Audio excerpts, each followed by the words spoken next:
Hello, I am Arestray Alk, your favorite locomotive Tsukumogami who hasn't been around lately. I mentioned in my last stream that I wanted to do a little pre-recorded content. Today's video is not what I had in mind, but it's actually a better idea I had while working on the video I was originally planning. Specifically, I realized I could do annual progress update videos for my model train layout. I've decided that the current layout is going to be the final version, but I've decided that about at least 3 or 4 previous layouts. You will notice holes that I've punched through the foam. Those are where power and turnout control cables used to go in previous configurations.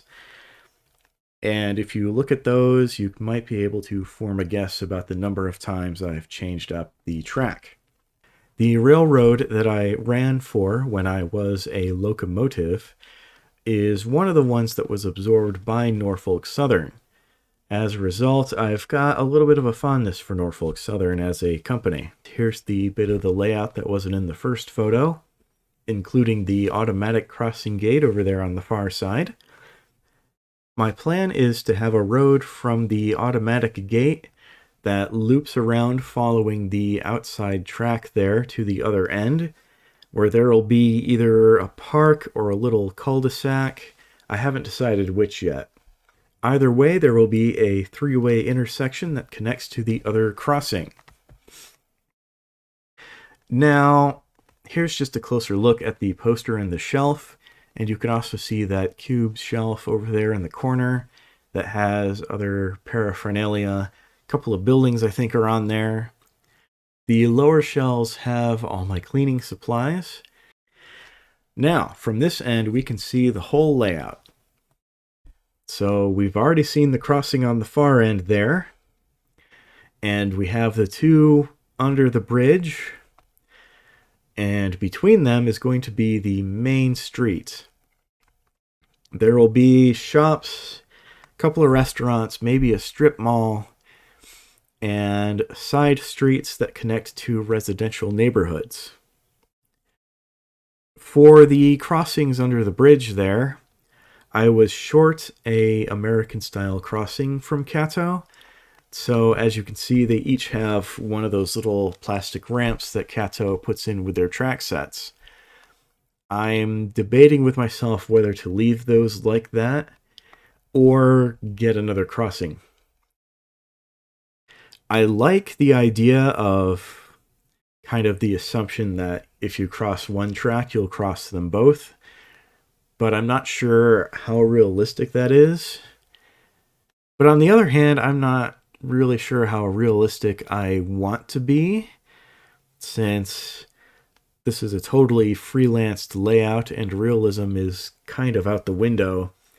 What we have next is the control area. Not much going on here, just a couple of power packs. One of the power packs has the turnout switches plugged in, and that big white box, which is lined with foam and used for containing all the model railroad equipment that doesn't have its own case. To be honest, I'm not a big fan of the box. It's kind of cumbersome for use at home. It's really better for transportation if you want to put it on the back seat of a car or something like that. So I'm looking into alternate solutions, and we'll probably see those coming in at some point in the next couple of years. Also, in the back there, you can see the lamp with the Silver Streak Zephyr and some jewel cases. And that is about it. That's the layout as it stands.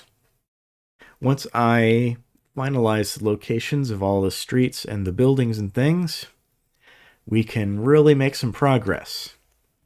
I want to build a hill somewhere on the layout, but I haven't decided quite where. I was thinking a tunnel, that's the obvious choice, but cleaning the track is a real hassle if you build a tunnel over part of it, especially if you make it really long. So I'm not quite sure I want to be doing that.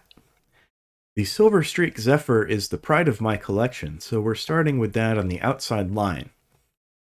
Now, this train's consist is the post office and baggage car Silver Sheen, the baggage car Silver Light, the overnight passenger coaches Silver Gleam and Silver Glow, and on the end, the dining and observation car Silver Spirit.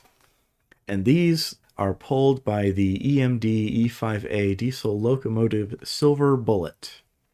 On the inside line, we're having a consist that I put together myself from rolling stock that I collected piecemeal.